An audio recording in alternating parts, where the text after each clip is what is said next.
3 days have passed since Monday's defeat. I mean, there's been a lot of disappointment and anger from the fans in regards to the performance. Having had a chance to digest it, I mean, what are your thoughts at the moment? But we're disappointed. There's no hiding away from that fact. We got overrun from minute one, I'm afraid. The physical dominance of Northampton was obvious and there for everyone to see. And unfortunately, we couldn't handle that side of it. And then our game deteriorated off the back of that. We had no impact and no influence in that game whatsoever. It certainly wasn't for the want of trying. That group was highly motivated. That group was ready for the final. We were well and truly beaten on the night and beaten to an absolute pulp in terms of what Northampton did to us. So we're absolutely gutted. Meetings with the players yesterday, I could see how much they were hurting. But in football, if you get close to the top or close to success, it's a long way to fall. And it hurts even more when you fall a longer distance. So we're hurting at the moment, no denying that. But you have to look forward to what's next. I mean, yeah, like you said about the players, I mean, what was their response in the changing room at the full time? Flat out, absolutely flat out. Got nothing to offer in terms of any signs of life in them, and it's a real shame. And in all honesty, watching the last half an hour of the game was absolutely brutal. Even at half time, we felt we had a slight chance if we improved, like use the ball. But in all honesty, that quickly went out the window early on in the second half, and to see those players go through that was absolutely heartbreaking. I felt from, and as much as people will say, oh, it's their own responsibility and their own fault, after what they've done for this club this season, they certainly didn't deserve that end. But that's the end we'll be remembered for, unfortunately. And everything good we've done previously throughout the season will have been forgotten. So it's my job as manager to build those players back up, get the confidence back in them, understand what they are as a group. We know them better than anyone. We know their capabilities. And our role as staff is very much to get the best out of those players. And we'll certainly aim to do that next season. I think you mentioned it in your post-match a little bit, but do you think there was a bit of fragility about the team in terms of a few of the players and that, and how their past experiences? Those are conversations for I think there was 3 players on the pitch who had disappointment at Wembley before. I don't think anyone did themselves justice on the day, myself included. But that's the way football goes sometimes, and you can look at past experiences. There was enough good players out there on the pitch to perform better than we did. We just couldn't get any influence on that game whatsoever.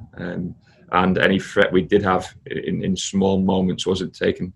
Randall had a little bit of ball, Jaden Richardson had a little bit of ball, even Ryan had a slight chance before half time, and those are moments, but we were behind early and behind in terms of what the game felt like as well, and it was a ferocious battle from Northampton, one we expected and one we prepared for and one we felt we were ready for, but one unfortunately we couldn't handle. And as you say, it's an opportunity to regroup and put things right next season. I mean, I'm sure what you'll want is your players to be hungry and, show that desire to go on better next season. Yeah, look, they're always hungry. We've got to understand like I said, we've got to understand what this group of players are, and we feel we've got an awful lot out of that group of players. With what we're going to discuss in the next half an hour or so with the players leaving, the dynamic of that team will look totally different, and we certainly won't be as strong to start with. But that's the nature of football. That's the way the cycles work. I'm really grateful for what that group of players have given me, not just this season, but last season as well. And people have also got to remember the responsibility they took during the pandemic. The roles they played in the community were outstanding. And then for them all to put themselves, I don't want to say put themselves at risk, but to come back and to work and to train and put family members in a difficult position to go through the testing protocols. And actually 3 of them testing positive certainly didn't help. But that was all part and parcel of it. They took that head on, and they'll take whatever comes off the back of the final head on as well. Like I say, I do hope the memories of this season aren't just that final game. That is a really difficult game and a one-off game to judge a group of players on who've generally performed pretty well this season. Just on the fans themselves, we've got a fan base that will support the club through thick and thin and have done so much over the past few weeks to support us financially. I mean, what would your message be to them ahead of the new season? I'd like them to keep supporting us. We can't change what happened on Monday evening. We're all disappointed for the fans, disappointed for ourselves. Understand people's hurt and people's frustration. We certainly didn't go out to perform in that manner. But also to remember, success comes at a bit of a price. We have a group of supporters who are absolutely outstanding, but we've been to the playoff final 3 out of the last 4 seasons now, which is still a huge achievement for a club like Exeter City.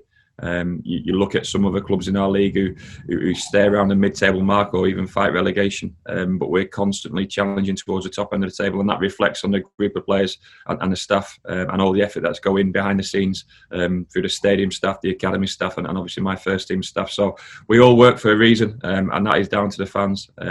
They are our football club. They own the football club, and they have a big say in everything that goes on. And no one's hurting more than the fans. But the players are hurting as well. So I'd ask them to be kind to them, understand or try and understand what they're going through, because they've invested in it every single day of their lives for the last 2 years. And for it to dismantle in the way it did on the biggest stage possible was heartbreaking for that group. So the fans will be rightly disappointed. You said about their anger. We can only apologise for the way they feel, but we'll do everything we possibly can to keep representing them in the correct manner. And just before we get on to the retain list, I mean, just how much has it been affected by the current climate? In terms of the retain list? Yeah. Well, yeah, there's still a bit of uncertainty, I think it's a fair comment to say, simply because we don't know when the fans are coming back through the turnstiles, and then the cash flow of the club is obviously affected off the back of that. So we've got a committed spend at the moment, and it's just basically trying to assess if there's any more funds available to re-sign players or to sign players. But it certainly won't look like it's done in the last couple of windows.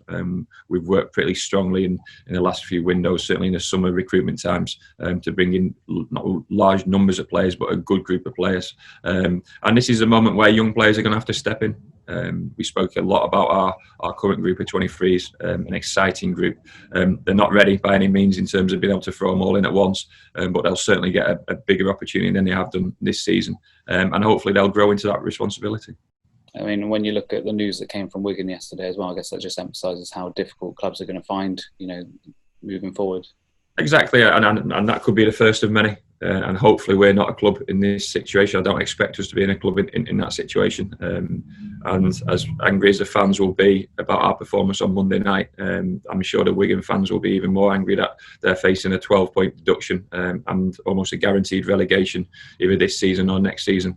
And that's due to the way the club's run. So we've also got a lot to be thankful for, the way the trust runs the club in a sensible manner, and we certainly don't overspend. And it's times like this which is where it's highlighted. It might mean we don't compete at the very top of our league and exactly where we want to be, but we sure do get the best out of the group of players we've got, and I'm sure we do get the full value out of the majority of the personnel working for this football club. And that's something to be admired and something that will hopefully continue. Moving on to the retain list, I mean, 9 players have now left the club. Craig Woodman, Lee Martin, Lee Holmes, Gary Warren, Dean Moxie, Brennan Dickinson, Aaron Martin and Jared Thompson, and Jayden has returned to Forest. I mean, if we start off with Woody, he was a fantastic servant to the club over his 8 years. He's had a long and distinguished career and achieved quite a lot, and I'm sure he'll be held in high regard with City supporters. Exactly that. I think he signed in 2012, made over 250 appearances, a fantastic professional. I seemed to get better with age. Certainly when I first rejoined the club, people were saying he was finished and coming towards the end. But I had 2 years coaching under Paul and Steve, and Woody was just getting better and better, and probably was at his peak in and around that time. Played a really big part in my first season, and then this season he's probably been frustrated. His body's struggled a little bit. Obviously the knee operation around January wasn't ideal. And the older you get, the more your body just let you down. But what a fantastic servant for the football club, and what a fantastic example for our younger players to learn from. I think I've said in many interviews after the games that he almost coaches his teammates through the game and manages a group of players and manages people around him. And our young boys have certainly learned a lot of Craig Woodman. And he's quite a quiet bloke, very unassuming bloke, but one who's been, you have to admire. He comes in, he does his work, he keeps himself in great shape, works hard in the gym, works hard in training. When he trains, he's still our best trainer, which is testament to him, and shows exactly what he's like as a character. So, look, we're disappointed to lose Woody. Age has almost got the better of him in terms of what his body can offer, and we speak about value in the current climate. And any player we re-sign or we sign in the future has to be not a guarantee of being able to be fit every single game, because you can never guarantee that. But we've generally got to feel that their availability has got to be a strong point.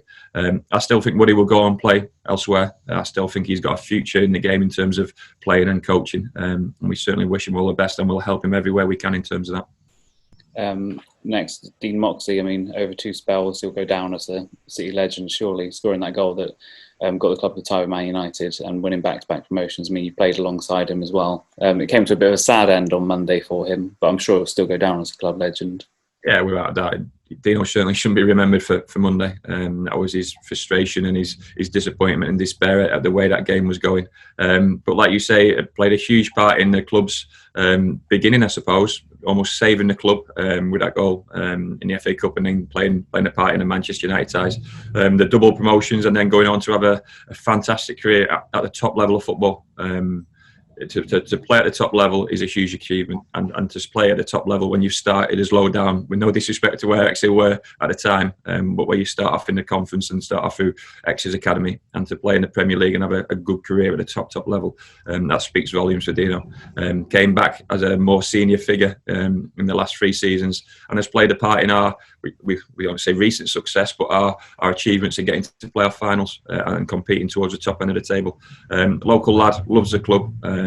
Will be absolutely devastated on the way Monday finished. But like I said, he can't really be remembered for that. He's got to be remembered for his service for his football club and everything he's done for this football club. And that's second to none. So similar to Woody, he leaves us with our best wishes. And there could well be a future at this football club for Dean Moxie. In what capacity that is, we don't know yet.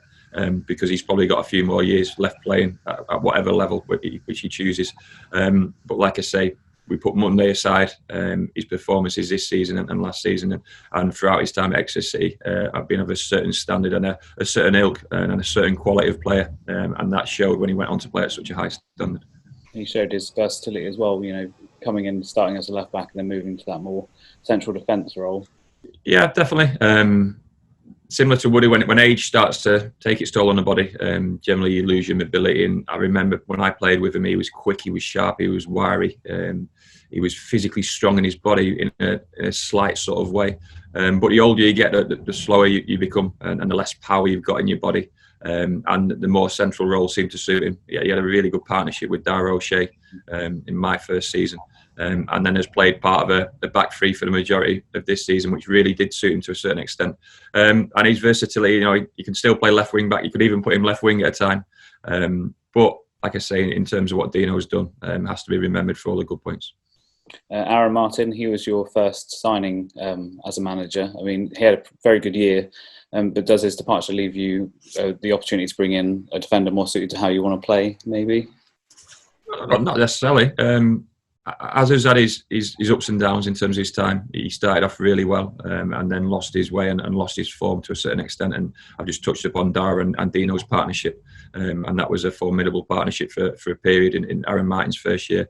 But in terms of this season, the central one out of that back three has really suited him.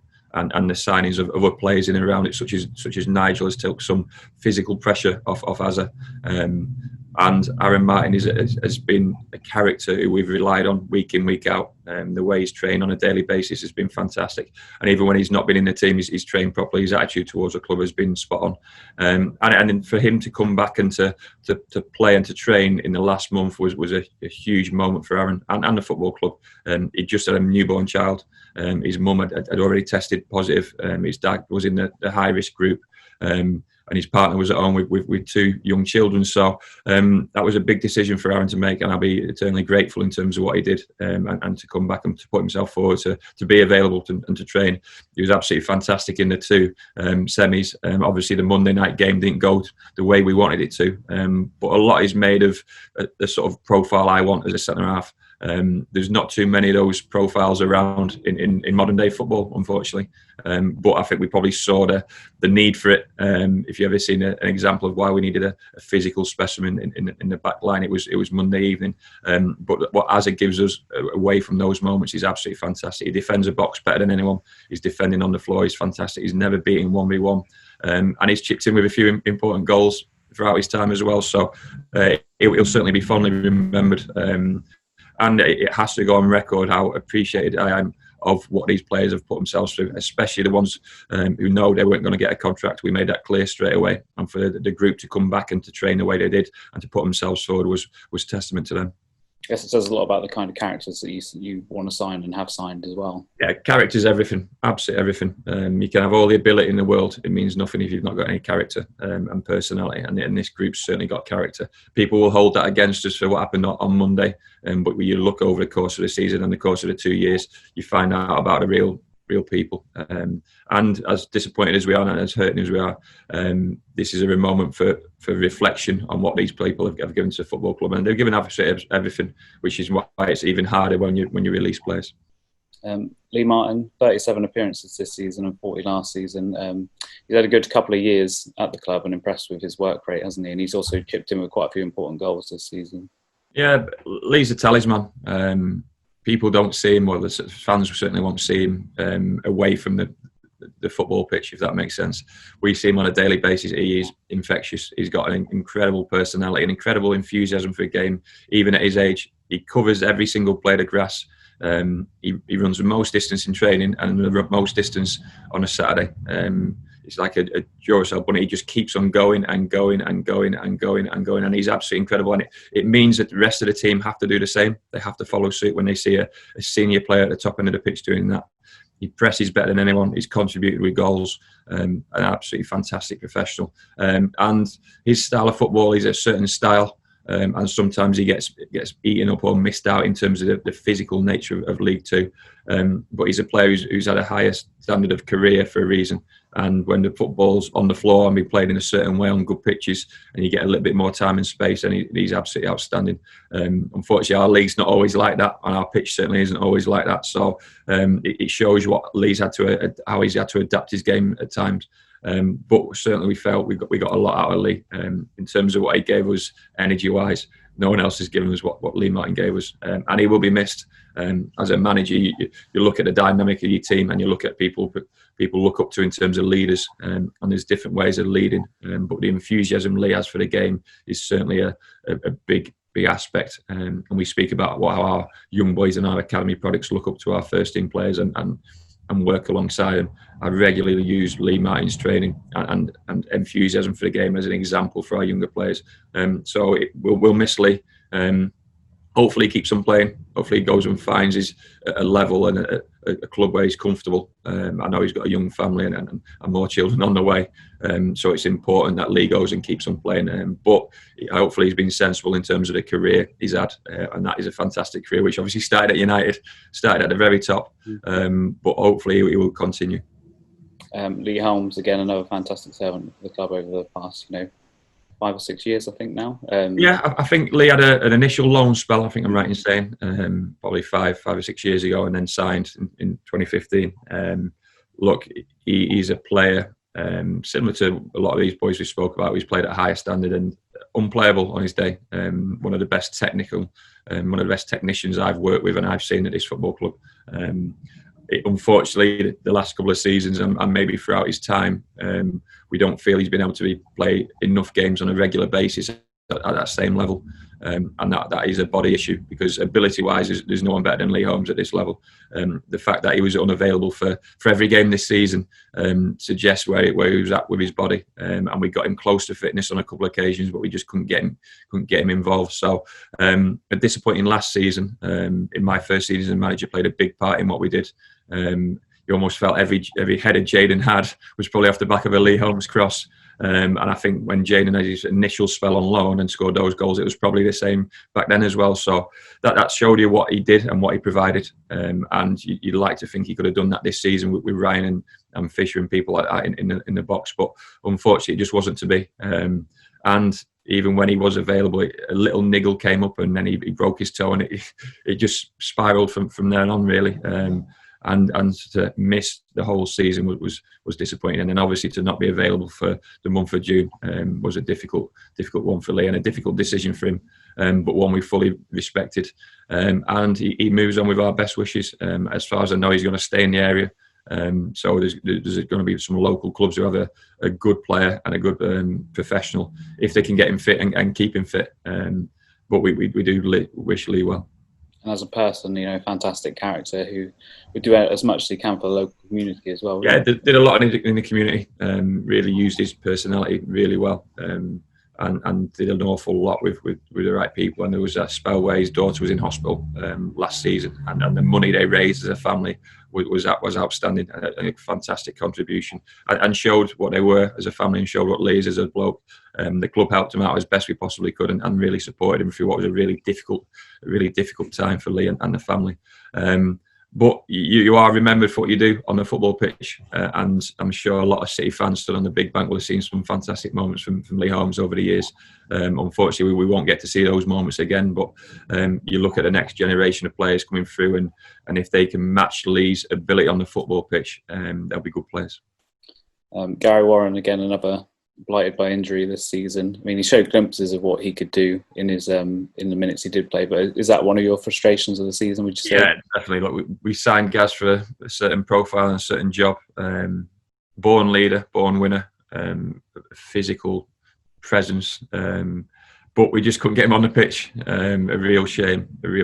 And similar to a lot of these players we spoke about, it happened to myself. When you come towards the end of your career and you're an honest person, you give everything you possibly can, but you continue to put your body at breaking point. And the older you get and the more injuries you pick up, the harder it is to recover and the more prone you are to the next injury. And we just couldn't get Gaz on the pitch enough this season. Showed glimpses. The Portsmouth game away from home was like his old self, but even in that game, his legs had gone the last 20 minutes or so. What a fantastic bloke. And I wish I'd been able to sign him 2 years ago, which I tried to do. He chose Yeovil because he'd given his word to Yeovil previously. And that shows the character he is. I wish I'd have been able to work with him a long time ago, because he would have been a stalwart for his football club and a type of profile and character which we would have been able to depend on. A captain, a future manager, a future leader, hopefully someone who's going to have a future in the game in terms of still playing, but also someone who's come from a certain background where he's been educated. He's got his qualifications. He can go into teaching if he wants. I really hope he goes into some form of coaching to help younger players, because what a fantastic individual to look up to. Brendan Dickinson, who joined us on a short-term deal back in January. I mean, I think he may have found it a bit difficult to kind of, get the time to build his career back up. Yeah. Would he be one? Would you say it was one if we had the funds, would be someone you'd be looking to without a doubt? Develop? Without a shadow of a doubt. It's ironic, and I said to him yesterday, we've almost got him at his best right at the end. He came to us in the middle of the season, and that's why that January window is such a difficult time, because you're basically putting players straight into a team and expecting them to do a job. He'd barely featured at MK due to whatever reason, and he'd had a few private issues as well. And to go through what he did do was so difficult, and we supported him as best we possibly could in relation to that. And he showed glimpses and moments of what he is, and he's a fantastic player. Unfortunately, to put someone in at such a not short notice, but to put someone in straight away, we had to fill a gap with Jack Sparks' injury and Craig Woodman's operation. And he performed admirably. Did really well, scored a crucial goal at home to Crawley and put some good deliveries in the box, but we just couldn't keep him at his peak of fitness, and that's a real shame, and we couldn't quite get him there. And to get a player to their peak fitness during the season is nigh on impossible, which is why that January window is a difficult window. But we needed Brennan to come in and do a job, and he certainly did that. And someone will get a really good player in terms of Brennan, and once he finds a home and somewhere where he can have a good pre-season, which is what he needs, and get up to fitness and finds a rhythm in his game again, he'll do exactly what he did at Colchester, which is blow people away at this level, and he'll get a move to a higher level. But he needs to somehow find that club, and it certainly won't be easy in today's market. But we've got likes of Jack Sparks and Joel Randall coming through, who are sort of fighting for those sort of positions on the football pitch, and we're investing in our youth. But Brennan is someone who I expect to improve in terms of what he's done in the last couple of seasons. And like I say, when he finds a rhythm in his game and a consistency, he'll move on to a higher level. Jared Thompson joined us on a short-term deal to cover injuries in the goalkeeping department. I guess with Lewis and Johnny back to full fitness, and Jared himself will want to be pushing to play, first-team football, won't he? Yeah, and it's such a strange one with our goalkeepers this year. We've had two almost first-team goalkeepers who've both performed well at times. But even when one's been in and one's been out, we've still had issues elsewhere. We obviously signed Dino Vissa on the back of Lewis breaking his arm. And then Dino was concussed for a time. And we even had Jack Arthur on the bench for a fair few games. And obviously, Johnny picked up the injury when Lewis was back. So we never had to play our third choice keeper as such in a league game. But Jared joined us to cover that position. Trained really well on a daily basis, and his future might be slightly different because he needs to go out and play first team football. But if we could get a club to cover his fees, so to speak, and we were able to sign him, and we had a guaranteed loan move for Jared, then he could well come back to us as number 3 keeper and train with us throughout the week, and then go and play maybe non-league on the weekend. So the door's certainly not closed in terms of Jared. His value in terms of his training, and any of the players will tell you that he sometimes joins in outfield, which I can certainly relate to, and he's actually quite a talented outfield player as well. So I keep on nudging him, saying, there's a future out on the pitch if he wants it. But he's also a good goalkeeper, and City fans want to see him. But like I say, it's certainly not the end for Jared. And if we can somehow manoeuvre a move where we are covered in terms of his costs because finances are so tight, then we could well re-sign him as our third choice keeper. And Jayden Richardson, showed the benefit of the loan system, didn't he? And got better during his time with us. I mean, he was crucial in the playoff semi-finals as well. He was. Look, and the way that we used a loan system in my first season taught us a lot. A lot of the players who come on loan from a higher level and from clubs who are seen as a better club than our own come with an entitlement, and that's a really difficult aspect for these players to have, because they come into the reality of League Two football and they struggle. And it is a harsh reality, and the game unfolds off the back of it. So we didn't want to use too many loans this season. And we invested in a character in terms of what Jayden gave us, and his personality and character has been superb. The best loan alongside Dar O'Shea, the best loan character we've had at this football club, and that speaks volumes for Nottingham Forest, speaks volumes for Jayden and his family. And he's improved throughout the season.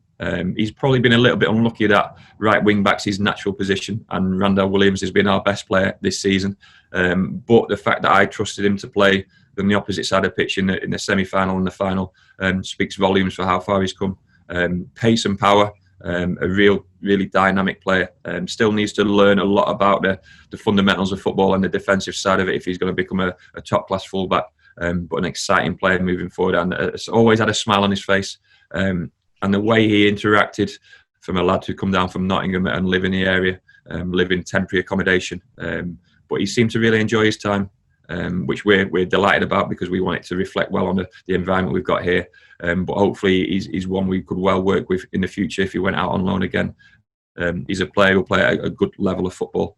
He's got a lot of work to do in terms of getting into Nottingham Forest first team, and they could be challenging for the Premier League this season as well. So we'll keep a close eye on Jayden's career, and hopefully we might not have seen the last of him, and we'd love to have him back. But like I say, really highlights the fact that character is everything, and in terms of loan moves, especially when you're away from home, when you might not be playing week in, week out, you still want to come in and improve on a daily basis. And we treat all our players the same, and we've treated him as a young player who's developed, and we feel we've improved him this season. And like you touched upon there, that performance in the semi-final home leg against Colchester was fantastic, and he earned his place in the final. And unfortunately, the final didn't go our way, and obviously Jayden will be better for that experience. But to play at Wembley and to start a game when you're 19 years old, that'll put him in good stead for the future. With 9 players leaving this summer, I mean, how much will the current situation and budget dictate, your recruitment? Everything in terms of the impact. I'm waiting for a final figure I can work to. Hopefully, the realistic target is to sign 1, possibly 2 players. And they might be loan players, and they might be late on. But I know where I need to strengthen. I know where I want to strengthen. You always have to look at within as well, which is why I've touched upon that group of 23s. And we have got a good group coming through. I touched upon it earlier. They'll need time. They'll need patience. They'll need the fans to be patient. They'll need myself to be patient. But we trust them as a group of staff. We trust them as a football club, and we're excited about what they'll bring in the future. But they can only implement their skills and play alongside the characters which they've played alongside in the past, and hopefully the characters which I'm looking to bring in the future. So as disappointed and as heartbroken as we were on Monday, and I had a lot of difficult meetings with the players yesterday, I still had a lot of good players come in through my office door, a lot of good players sit on the couch there, and to see them in the state they were yesterday was brutal. But I still got a little bit excited about what's to come next season, and we've got an honest team. a group who will give us everything like they have done this season, and they'll continue to do that. And if we keep on improving them, there's some players who we feel we can get more out of in terms of their stature of development. A lot of young players that if they keep on improving in the rate they've done, will go on to play at a higher level than our own, and hopefully they can take this club into a higher level as well. So still exciting times. It sounds shallow to say it at the moment, and people won't believe me, but we'll rebuild, we'll certainly regroup. We'll have a refreshing period in terms of what the players and staff need. But we know the targets we want. I've already spoken to a couple of players. Unfortunately, people talk about the market being different. From what I've experienced so far, it's not too different. And unfortunately, we can't match what other teams are offering out. So that's the nature of the beast. So we've got to be a little bit different in terms of our recruitment profile, and look further afield, should we say. But that won't be for the want of trying. And we've got the names in place. We've got the people who we would like to bring to this football club. The next bit is actually getting them signed, and getting them down to Exeter, and then keeping them down in the area, because we speak about those players who are leaving. The majority of the players who I signed in my first season and my first window in charge as manager, they've enjoyed the time. I'm sure they'll speak highly of the club, speak highly of the environment we've created, and what a fantastic place to live. It's just getting them down here in the first place. For you, is this one of the toughest parts of being a manager, or times in the job, having to tell people that their contracts are coming to an end? From that point of view, it's been a pretty tough week. Like I say, to stand on the touchline and to watch your team dismantle and disintegrate the way it did on Monday was a difficult pill to swallow. To watch that last half an hour and really feel for that group of players. I'm tough enough to understand what football is, and you have moments like that throughout your careers. I've had them time and time again as a player, but for it to be on the biggest stage hurts more than anything else. And to witness that group of players and to see him yesterday brought back all those feelings of hurt and a little bit of a feeling of embarrassment and a bit of shame. But they shouldn't feel like that, and we shouldn't feel like that. We are hurting. We can't get away from that fact. But this group of players has generally done well this season, and we've been pleased with what we've got out of them.